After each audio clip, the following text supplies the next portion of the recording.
What a wonderful afternoon here in Sydney. Sun's out, spring's out, it's getting warmer, a bit of optimism out there.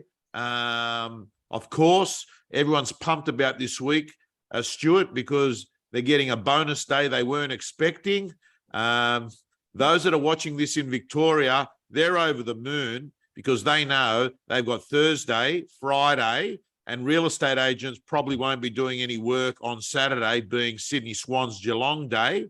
And then they got Sunday. So this is a great week for the Victorian agents. And everyone that's coming on, I've got to tell you, we have got a great treat today because the gentleman on the other side of the screen joining us on Tech Tuesday, which of course is brought to you but none other but probably the most influential tech business in real estate at the moment, and that is Realtair. And with me, I have Stuart Bourne, who is the owner of Raine Horne, Lane Cove, Willoughby, and Raine Horne Mossman. How you going, Stu? Good, thanks, Tony. How are you, mate? I'm very well. I'm very well. Right? Say that again. Go the Swannies. Yes, listen, I was saying to myself, I had a 4:30 auction on Saturday, and I was saying to myself, let's get rid of this auction so I can actually get on the radio. And as I'm driving home, and I missed it all. But are you more AFL or rugby league? Mate, I'm a massive AFL fan. My cousin is one of the head coaches for the Swans as well, and I lost a few years on the weekend of my life in the last couple of minutes. So I'm thankful that the buzzer went. Yeah. Well, you're going to be watching the game, right? 100%. Okay. So, Stuart, firstly, for me, those of you that are watching, it's always good to actually doing an interview with someone that I think I would have done at least maybe 4 or 5 training sessions with you over the last couple of years. And it's an incredible business that you've got, but you've actually grown and, 3 to 50 people, you got 50 people now. And what's interesting, Stuart, is the average GCI of agents in your office is $1 million in GCI. Correct. Yeah. That's great. And Stuart, also, your business did 330 sales for the 12-month period. Is that right? 330? Yeah, Tom, that's right. So we're on the Lower North Shore. So our area is a quite tightly held area. So 330 transaction is huge. We are the number 1 currently transacting agent on the Lower North Shore. And as you know, there's some big competition. So I think we're punching well above our weight, mate, and it gets me pumped every day. Okay. Stuart, you're still listing and selling yourself, or have you moved into a more managerial role? Yeah, that's a really good question. How long you got? So I've been trying to sort of grow the business and focus on that area of the business for the last sort of 12 months. I've actually transformed my business into no longer listing and selling. I'm more sort of working to support the agents in their growth. I think the biggest thing that I've noticed when I made that decision, because it's quite daunting, is that a lot of people, I thought, when you're the face of the business, one, your agents are competing with you as a selling principal, which for our model wasn't the right model that I wanted to go with. I get that it works for others. 2, I was at capacity, so it's like, well, where can I grow? So rather than sort of trying to get me up another 10 or 20%, I thought, why not try and get our agents up 20% each? So I've transformed into like a managing director role, I guess, or a leadership role. I still get appraisals. I still go out with the team. I am very much a hands-on licensee or principal. So I still go to presentations, vendor meetings, reserve meetings. I was doing reserve meetings with one of our new staff. So I'm trying to lead from the front, trying to impart my knowledge, what I've learned in the last 15 years, onto them. Beautiful. And it is a very auction-oriented business that you run, isn't it? Yeah. So out of the 330 sales, 312 were auctions. Yeah. Some of them, obviously, a lot of them sold prior, but yeah, most of them are an auction. Our area typically is an auction market. Okay. So the reason that you've joined us on Tech Tuesday is that in the world of real estate, not only are you looking at being one of the first adopters of tech to help you list and sell and run a more efficient business. But you've also been a business that, apart from paying for the subscriptions, you seem to use them a lot better than most people, because we're in a, you know, there's a lot of people, you know, they have a tech salesperson that comes along, sells them this idea, Stuart. You know, the office pays for the subscription, and then, you know, maybe a year later they turn around and say, man, you know, like, what value is this giving us? But you, with Realtair, have pretty much embraced all components of it, and you very much run a tech-based business. I'm not talking about technology having replaced you or substituted you. It's complemented you and your team in the way that they go about their work. So technology is important to you. Why is it important to you and your business? Yeah, sure. So like a lot of businesses, COVID, and I hate bringing it up again because I'm absolutely over it, but COVID, when, you know, obviously the market tightened initially in that first round of COVID lockdowns, we went through, like probably a lot of businesses out there, we actually had a lot of dormant tech that over the years we'd accumulated, and we'd do a bit of this, do a bit of that, but nothing was really being used 100%. So I actually did a massive audit through the business, cleaned out a lot of the tech, realized that we could replace it with smoother systems and better processes. From there, we had a policy that would only involve tech if it gave us two advantages. One, customer service was increased, and two, it was easy for the agents to use and adopt. As an agent myself, when I think about technology, most agents, their default setting is to fear when change comes along. And I was the same. I was initially pushing back on even products like Realtair. I was like, oh, I'm not sure if I feel comfortable with the digital platform yet, and things like that. And there was a bit of a concern. I liked driving around doing exchanges and things, and I never saw another way. And that lasted, I reckon, about a week, Tom, because right. I remember, and I remember having options online, and we were selling properties online, contracts exchanged, agents were in the office, we were celebrating, already having drinks, where we would have been, you know, typically going off and driving to other areas of Sydney to get contracts exchanged. Probably the biggest one that I had was, I had a client that was in a film set. They were up on the Northern Rivers, which is, for anyone that doesn't know, that's northern New South Wales. It's very remote, beautiful part of the world. They were working on a film set there. They were the vendor, and had a property where I only had one buyer. We'd got negotiation together prior to auction, and the response from the vendor, they were happy, obviously, but the vendor was like, okay, great, I'll come in next week, and when I fly back to Sydney, and I'll sign the contract. And I was like, no. Like, in my head, I'm like, no, this deal's going to fall over, you know. So from my side, I said, look, you don't need to do that. We can actually send it to you. The only thing that she had to do was go get reception. There was actually no reception where she was. So she got into town that night. I did an exchange at 11:40 I was in Sydney. She was in the Northern Rivers, which is probably, 8 hours drive from Sydney. And we exchanged on the spot there. And from that day forward, I was like, this is the best product in the world. I'm sold. Other agents, you just look at the ability that it gives you back in the time. Like, you think about, if you're doing, you know, just as a business, right? This is what I found mind-boggling. If you have 330 transactions, some have 200, some have 500. But if you're doing, you know, 30 minutes drive to go see the vendor to sign the contract, 30 minutes drive back, 15 minutes with the vendor, you're doing the same with the purchaser. I mean, imagine the amount of hours in your day or your business is wasted time, right? So technology has created a base where we can just, I guess, rather than replace what we do, just make it easier for what we do. And that's given the aim of the agents. So since adopting it, the agents have had more time to do what they do, which is prospect, list, and sell. So, Stuart, I'm curious, because I know how real estate agents think. And the minute there's some change, straight away, oh, what's it mean to me? You know, you have 50 staff, right? So, and a large number of those are people in sales units. How did you deal with change management with your team, and what you have to do from, you know, being a principal's perspective to get your team to engage it and not to be dismissive and say, oh, no, listen, Stu, I like to do it this way. You know, did you have a lot of resistance? Yeah, initially, look, that's a really good question. Initially, we did. However, there's twofold. I think you got to lead from the front.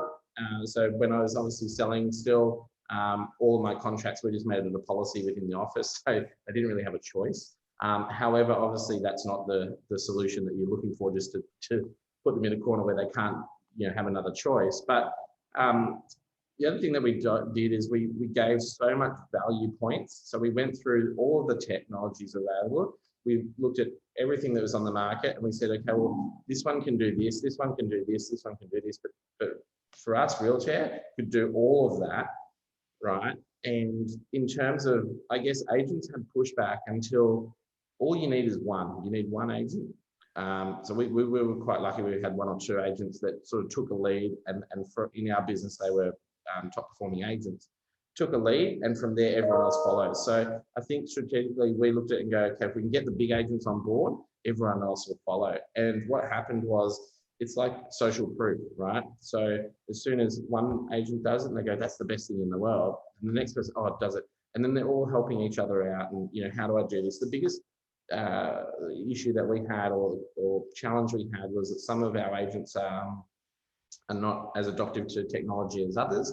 And so for them, it took a little bit more training. The team, I am lucky enough to have a good team where everyone helps everyone out. So the team would get involved, and some of the more tech savvy agents would get on and say, yep, this is how you do it. And it's super easy to use. So once I find once that, those agents are on board, it's really then just a process of proving it to the others. So yeah, it was challenging. However, I think with the amount of value that it adds all in one place, that's also, I guess, why we've adopted some other options with Realtair as well. So we've moved to the Sell platform, which I'm sure we're going to talk about. There's really good benefits to that from a security point in the business. And agents, because the initial pitch sign was so taken on board so well, they're very much open to the change. I think, if anything, a lot of the agents actually surprise themselves with how much they're willing to change. So it's not really changing a process. It's just replacing what you had with a much easier way that gives you so much more free time. So, why wouldn't you do that? Okay, so Peter Matthews, who's your auctioneer and is also one of the founders of Realtair, said to me off air, he said, listen, definitely ask Stuart about consumer transparency. He goes, Peter's obsessed with transparency, and because he's always thought we lose a lot of trust with buyers, Stuart, because your typical agent says, oh, thanks for that offer of 2 million. We've already had 2.1 from someone else, right? And the buyer never believes you. And, that's why often buyers turn around and say, I don't believe agents. But consumer transparency has been important for you and your sales team. Can I just ask you, how are you creating this with tech and early feedback from customers? Is there any feedback? Pete's obsessed with pushing Realtair and computer transparency. I'd like to know what your experience has been with it. Sure. So I guess this stems from a lot of conversations on auction day with Pete. For those that don't know, Pete's also the president of the REI. So sorry, yes, correct. Yes. So Mr. President is very transparency driven. I think I'm aligned with that too, because I think as an industry, as going into more of a management role, what I've noticed with agents is that every agent has a slightly different process. Even within the office, you could deal with one agent, and deal with the next agent and the next agent, and all three of them have a different process. Put yourself on the consumer side or the buyer side, how confusing is that, right? So if you can create a model that, and this is where we're sort of adopting our business, is that we want to set standard practice rules. We're using tech to do that. So we're using the Realtair Sell platform to do that. But so when an agent, so imagine a client coming in, wanting to make an offer. Great, Tom, this is how we make an offer in our business. I'm going to send you a pre-filled out email, which gives you the information about how we deal with offers in our business, so that you're fully informed on how we're going to proceed. So that email goes out. From there, you've got the choice, obviously, with the sell platform, that you can do timed options, you can do an option now, you can do sell prior, you can submit offers. It's fully transparent in terms of everyone else can see what the offers are. You can choose to hide that as well if you wanted to.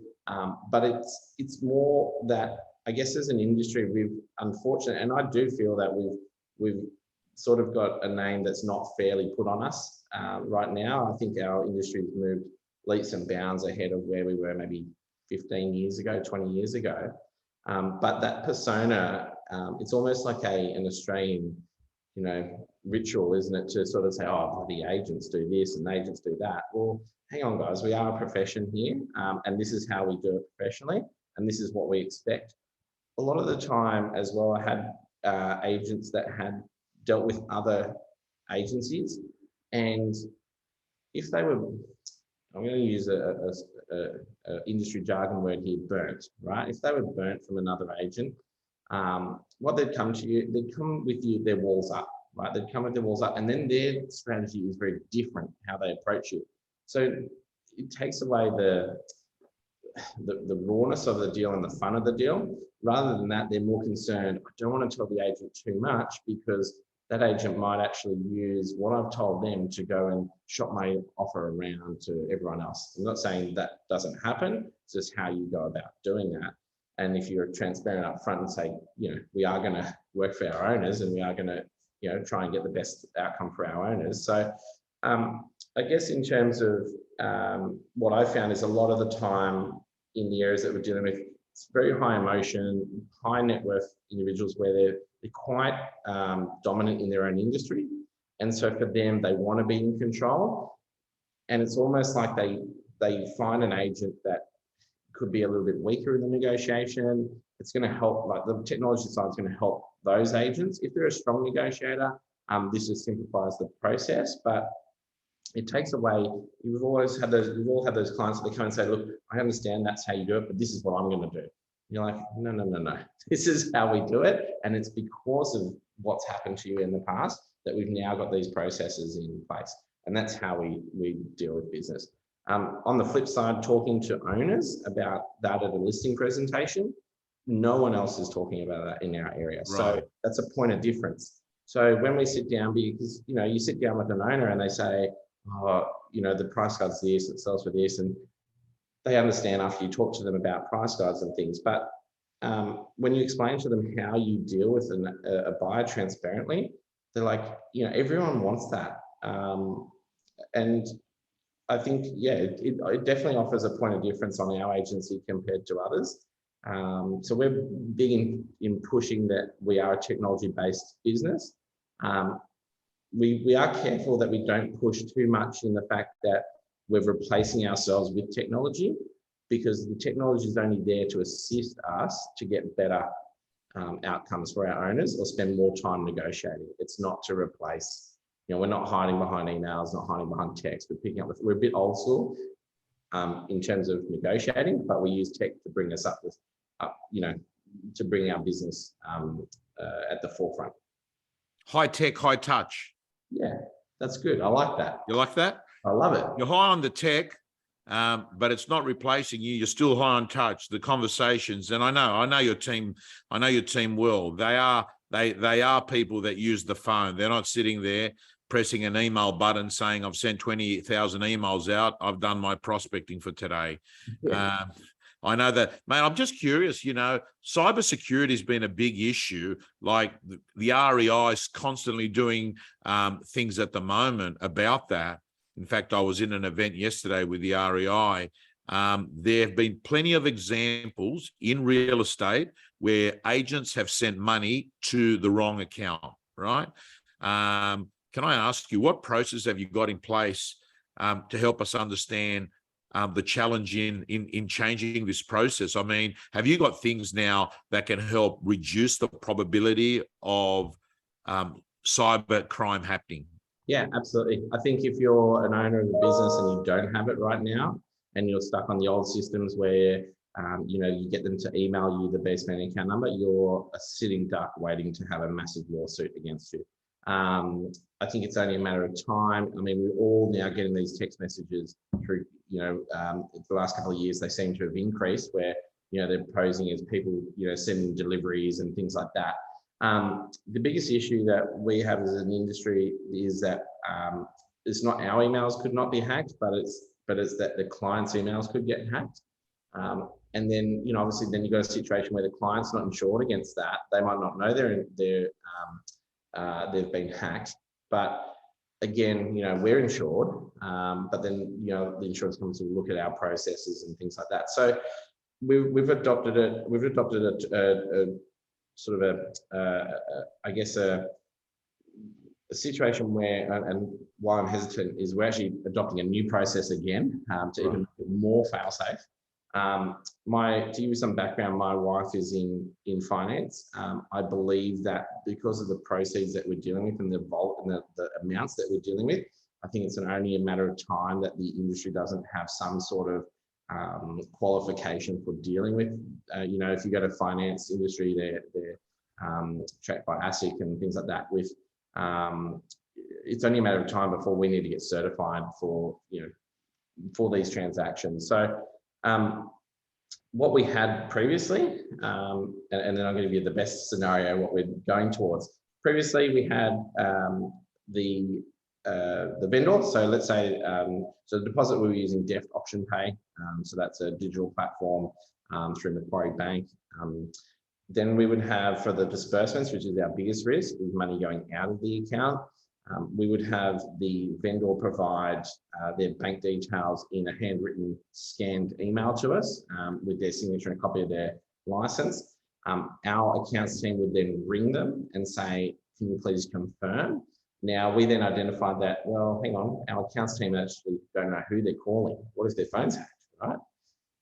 It's a great world we live in, isn't it? So now the agents call them because they know who they are and they say, look, can you confirm your bank details? So we're not the ones reading out the bank details.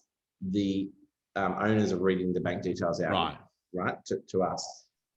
Then, talking about that to Pete came up with a great solution for our business, which is remove all liability from our business and take on the liability with Realtair. No problem. I was all for that. So with Realtair deposit systems and things like that, they have the two-stage authentication. Probably more what's the right word? More authentication needed than say Deft Option Pay. Yeah. So they've got SMS sort of where the client gets a text, they approve it through SMS. The client puts all their details in, but because it's through the Realtair system, it's moved the liability to our business as a whole. So that's where we're shifting to now. Okay. It's a great subject, cybersecurity, isn't it? Well, listen, I mean, it's a little bit, Stuart, it reminds me a little bit of life insurance, right? Like in the sense that, hey, don't really care because I'm not about to die, right? Yeah. But the point is, it's not a problem till it is. Yeah. If you know what I mean. You're spot on. I find it probably the most boring subject of real estate. And, as agents, we just want to go do deals. But, you're spot on. As soon as it's a problem, it'll go to the front of your queue. Yeah. All right. I just want to ask you, with what you're seeing, so you're a very strong adopter of technology and using it effectively to help you produce 330 sales, which is quite extraordinary, Stuart. Well done on that. And I know that for a long period of time, you were a very big producer of those sales. And that obviously has changed during the COVID years. And I knew you told me that you were repositioning from selling principal to principal. But what do you think the future agent looks like in your eyes? Yeah. So in our business, I have a vision that a agent's admin is completely removed from them altogether. I would love to see an agent just list, sell, negotiate. That's pretty much all that I want them to do in our business. I'd see that agencies are moving more to a supportive role now, with talking around profits and things of what an agency can, the margins. I think there's a perception sometimes that they're quite large, where I think now with agent commission splits, they've progressed, and obviously downward pressure on commissions as well as marketing things has got more expensive. So I think agencies are forced to adopt or look at options for outsourcing or automating admin side of the business. So for us, that's what we're really focused on. It's something that if I can just remove all admin, I would love a day that we remove all admin from an agent completely and hand that to someone that's automated and that has it systemized. That would be my dream. I think the other part of that would be that then agents don't have admin assistants in their business, that they have assistants that are junior agents that they can groom. The junior agents can learn from them, and then they too can become agents within that agent team. And I think that eventually you'll have bigger super teams where you'll have a lead agent that's mentored. And then if you can then have a business that when that lead agent, in their career wants to progress to a more relaxed role within the business, that there's a model where they can hand over their business to one of those other agents to step into their shoes. That to me has been one of the big changes in the last 1 to 2 years. Stuart, has been traditionally the first agent, a real estate agent, used to hire as an assistant, used to be someone that was very admin oriented.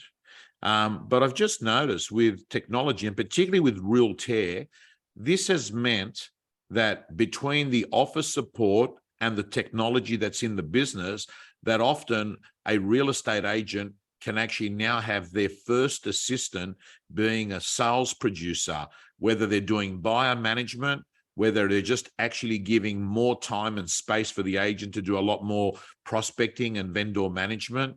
But essentially, the first assistant now can be a lead generator, buyer manager, call it an associate agent. Every firm's got a different name for it. But what we're talking about is someone that's potentially more focused at helping you list and sell more property than just get rid of your, paper admin-based jobs. That's been a big change, Stuart. Yeah, definitely. I think, so I came from a background where you're exactly right, Tom. I would get to a certain GCI. I think at the time it was 450 GCI, and they'd say, "Oh, you need to put your first assistant on." Typically, it's an admin assistant, and I get why that model was working for them, because for them, it freed up the need to have that provided by the office.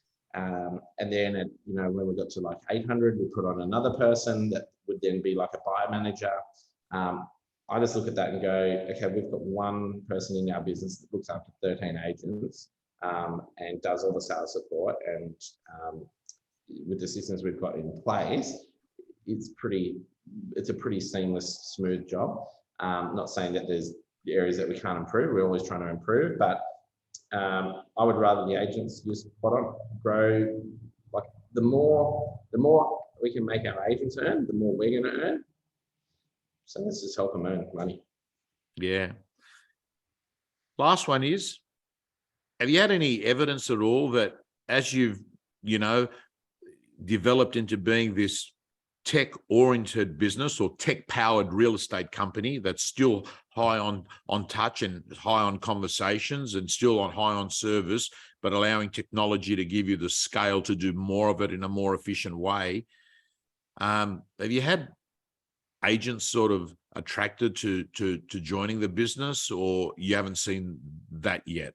No, absolutely. We've definitely have it. And I think if anything, that's now we're at in our business, we're going to actually push that a lot more. I think when talking, like being out and recruiting agents and talking to agents, you've got the haves and the have-nots on offer. If you're sitting in the phase where have not got this technology, or you haven't got something similar, then why would an agent go with you? Like, the agents want to grow, right? So if you can show, and then coming from agents that don't have this, coming across to the business, and they're like, this is mind-boggling. Like one of them sat me down the other day and was like, this is a game changer, Stu. Like this is, my mind's exploding. I'm like, yeah, like, and they think I've done it. I haven't done it. Realtair's done it. We've just put the systems in place, but honestly, it's now ingrained in our we couldn't go back to the way we were because it would just annoy everyone. I heard a beautiful quote this morning from a principal speaking to another co-director. The co-director said to him, mate, he goes, mate, the guy's lazy. And he responded, nah, he's not lazy. He's just got lazy systems. And I think that's profound. You know what I mean? Sometimes the systems you have expose you as being good or bad. It's not you as a person, right? It's, you know, sometimes people say, oh, mate, the guy's really efficient. It's not the person. It's actually the behavior that he delivers because he has no other choice, because the systems make him actually act or make her act in that way, you know? Yeah. Well, think back to the day when email newsletters were a thing, and you know, obviously they're still relevant. But think about, you know, when they started in the industry, you know, 10 years ago, 12 years ago, where everyone was doing them, and I would get people that I honestly I'd set them up on a recurring email trail, and they'd call me 2 years like, oh, Stu, I get all your emails, and I'm like, what are you talking about? Like, I have no idea that. So I think yeah, you're spot on. But the technology is only as good as the user. So yeah, I mean, for us in our business, it's definitely allowed us to grow heavily. It's allowing us to step away and focus on the business. My agents love it. We couldn't go back. All right. So, Susan, if you are in the background there, Susan, I'd love you to put in the chat box the URL. If you don't mind, if you've got the URL, the Tom Panos URL, oh, beautiful. Susan's put it up. And if you can put it up on Facebook as well, for those that are watching, realtair.com/Tom Panos/ is a fast way. No, I'm not getting a bonus for it. If they've set up a page for me because I'm an ambassador for the business, and they'd already set me up a unique thing, so I don't get paid every time someone goes in there. But I can't help it. You know, I think to myself, I look at the real estate companies at the moment that are smashing it. They're using digital price updates. They're using digital introductions. They're using efficient ways of signing on glass. And they just seem to have their shit together a lot better. You know, that's what it fundamentally is, Stuart. And I got to say to you, if you're watching this right now, team, and you're saying to yourself, man, this is stuff in the future, think about it. It wasn't that long ago. We used to fold a letter, put it in an envelope, put a stamp on it, send it, and wait for 3 days for someone to reply. We then move on to putting in a letter into a fax machine. I still remember, you know, Stuart, I still remember I was working at the Professionals at Padstow, Chambersling, Padstow, when the owner, John Owsen, had said, I've got great news, everyone.